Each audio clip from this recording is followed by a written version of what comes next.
pada soal diketahui yaitu massa dari NaHCO3 itu 0,84 gram, diketahui mR-nya itu 84. Nah, diketahui juga volume larutannya itu 10 ml, kemudian V1 atau volume larutan yang diambil yaitu sebagai 1 ml, dan V2 itu volume pengencerannya 100 ml. Diketahui juga KaH2CO3 itu 10⁻⁻⁵. Yang ditanyakan adalah pH dari larutan NaHCO3. Jadi, yang pertama kita akan menentukan molaritas dari larutan NaHCO3 awal. Jadi, molaritas awalnya atau kita sebut saja M1 ya. Nah, rumusnya adalah massa dibagi mR dikali dengan 1000 per volume larutan. Nah, maka M1 itu sama dengan massanya adalah 0,84 gram. mR-nya itu 84 dikali 1000. Nah, volume larutannya adalah 10 ml. Ini bisa kita coret ya kan. Nah, maka molaritas awalnya yaitu 1 molar. Nah, selanjutnya kita dapat menentukan konsentrasi larutan NaHCO3 setelah pengenceran. Jadi rumusnya adalah M2 dikali V2 itu sama dengan M1 dikali V1. Jadi mol sama dengan mol. Jadi mol pengenceran itu sama dengan mol awalnya. Nah, yang carikan adalah M2. Maka M1 dikali V1 terlebih dahulu ya. Jadi M1-nya adalah 1 molar dikali dengan V1.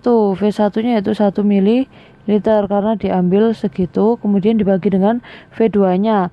V2-nya adalah 100 ml. Nah, maka molaritas setelah pengencerannya yaitu 0,01 molar atau 10⁻⁻2 molar. Nah, pada soal tadi kan diketahui bahwa NaHCO3 itu merupakan garam dari larutan H2CO3 yang bersifat asam lemah dengan NaOH yang merupakan basa kuat. Jadi larutan tersebut akan memiliki sifat basa karena yang kuatnya adalah basanya.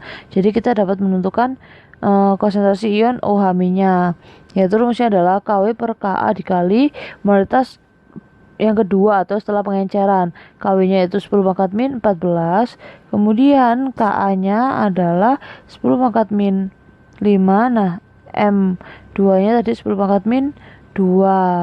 Maka OH- itu sama dengan akar 10⁻⁻11. Jadi OH- keluar dari akar itu pangkatnya dibagi 2. Jadi tinggal 10⁻⁵,5 molar. Selanjutnya kita menentukan pOH-nya terlebih dahulu, baru menentukan pH. Karena kan ini berhubungannya dengan OH ya.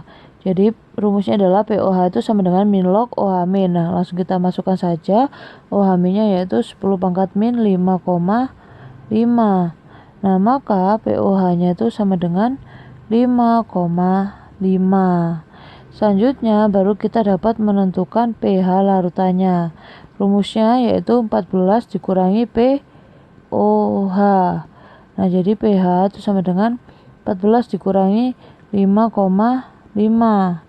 Maka pH itu sama dengan 8,5. Jadi ini adalah jawabannya. Nah, berdasarkan hasil perhitungan tersebut, maka dapat disimpulkan bahwa pH larutan setelah pengenceran kedua adalah 8,5.